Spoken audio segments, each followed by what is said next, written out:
here to help us parse everything that just happened and everything that will happen. We have present tense CBSN political contributors Liz Smith and Hogan Gidley. Liz is a Democratic strategist and Hogan a Republican strategist. All right, Liz, so the polls are opening up. Where are you looking? What's most interesting to you statewide? Really, the Eastern time zone. We got Ohio, North Carolina, Florida, New Hampshire, Pennsylvania. And when those results come in, the race could be over. So those are the first states that I'm going to be looking at. But within those states, I'm going to also be looking at some of the trends. And we've seen in early voting huge Latino turnout, which is pretty incredible. Hillary Clinton hasn't spoken a ton to Latino issues in this campaign. And the Latino community has been at the brunt of some of the nastiest attacks from Donald Trump. He's accused them of being prone to criminality and undermining the fabric of our country. So as uninspiring and sometimes depressing as this election cycle has been, the incredible turnout that we've been seeing in early vote, and especially among the Latino community, is kind of the antidote to the ugliness of this campaign. And it does show that people still believe in the power of voting and our social compact. Can I just, one follow-up? You said that Hillary Clinton hasn't spoken much to Latinos.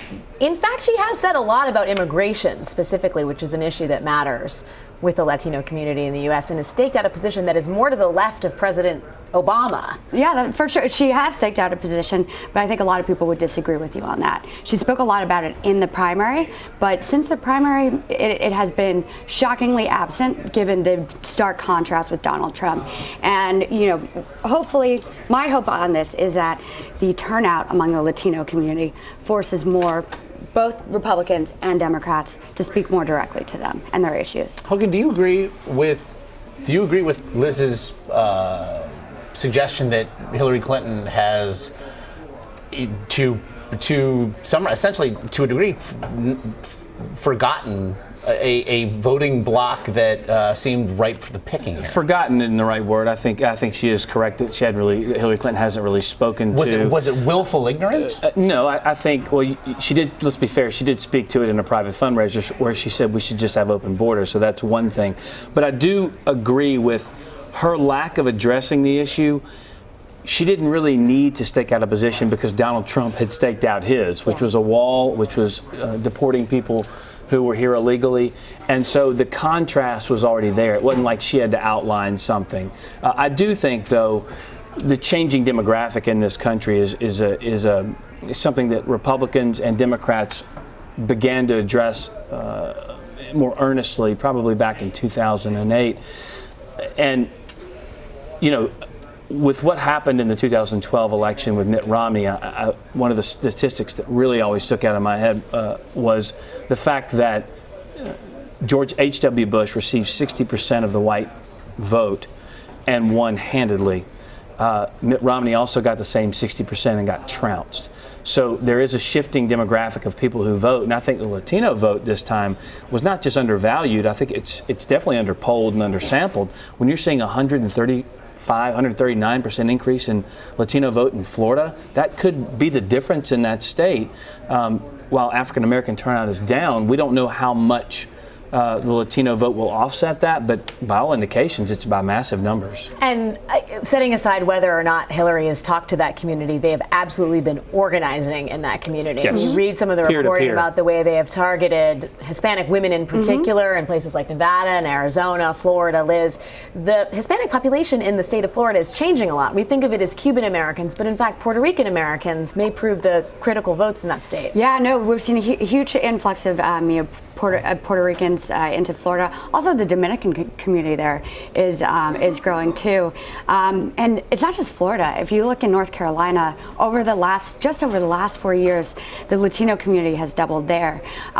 In Pennsylvania, that's another place we don't talk about. They've got a huge Dominican community and a growing Latino community. So it's everywhere. It's not just in Florida. And it's incredible now that they could be the decisive vote in this election. And it really sends a strong message to Republicans and to Donald Trump. And you brought up North Carolina and the Latino voting in North Carolina, and I think that will be a huge impact. But I think the major difference in North Carolina, quite frankly, in the Research Triangle in the Wake County area, which is Raleigh, usually decided by suburban women, is the influx of you dirty Yankees coming in North Carolina. That's really going to be a huge impact because it is really that part of the South is really changed. Purpleized North Carolina, if you will. And of course, as we've talked about, Raleigh's a big impact, but also Charlotte, Mecklenburg County. I think North Carolina is going to be the most interesting state for me, not just because it's more southern than the other states we're addressing other than Florida, but it's its own place. I think it's really interesting because you do have such an influx of folks from out of state coming in, impacting that election over the last few years. It also speaks to, I mean, we spoke of organization, but it speaks to a thing that, for whatever reason, the Trump campaign seemed to believe to the very last it could operate without a ground game, any really semblance of one, especially in states such as Florida and North Carolina, that would matter.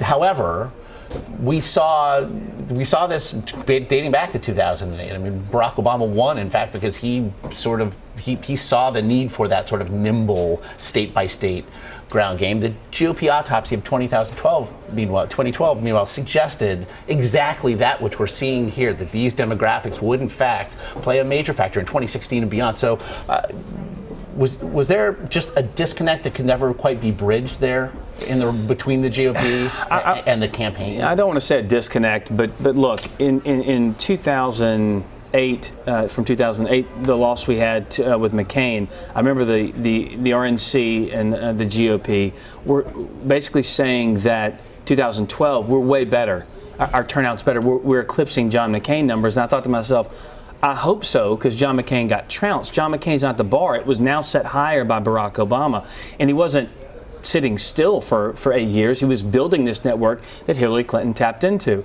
Donald Trump, when he began this, we all wondered if the people who turned out to his rallies would actually translate to real votes. It happened in every single primary. The difference is we're not dealing in primary politics now. We're obviously dealing in a general election. I do think that enthusiasm is up. Polls show that amongst Republicans more than Democrats. So we don't need as big of a turnout apparatus. But when you're talking about slivers of percentages, you need that assurance.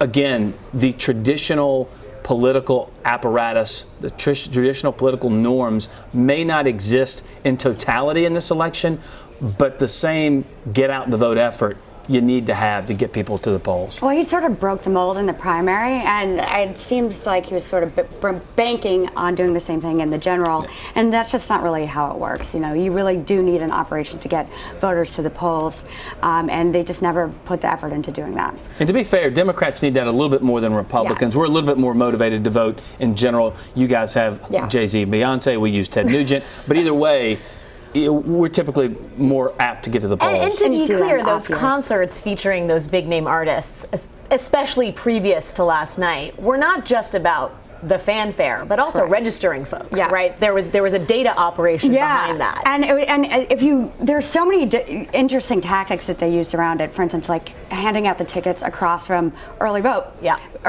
polling stations. So the Clinton campaign was very smart in how they did it, and completely at odds with what we saw from the Trump campaign when they would have rallies and have people sign in, and then you just see the spreadsheets with everyone's voter information just lying on the floor afterwards. Data lost is data lost. Liz, if the tea leaves we have to read here suggest good things for Hillary Clinton at this point. If you are Hillary Clinton, though, you're waking up today, what's most concerning on this final day? Is where do we go from here? The questions I'd be asking is Donald Trump going to accept the results of the election? Assuming that the tea leaves. But wait, let's not assume that. I mean, with regard to. With regard to today. With the actual vote that's actually happening.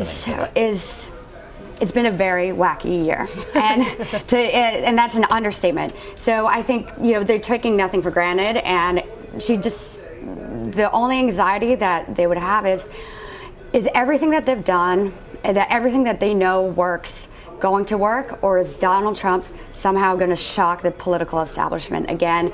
And are these Trump unicorn voters somehow going to materialize and turn out? That's probably what their biggest concern is today.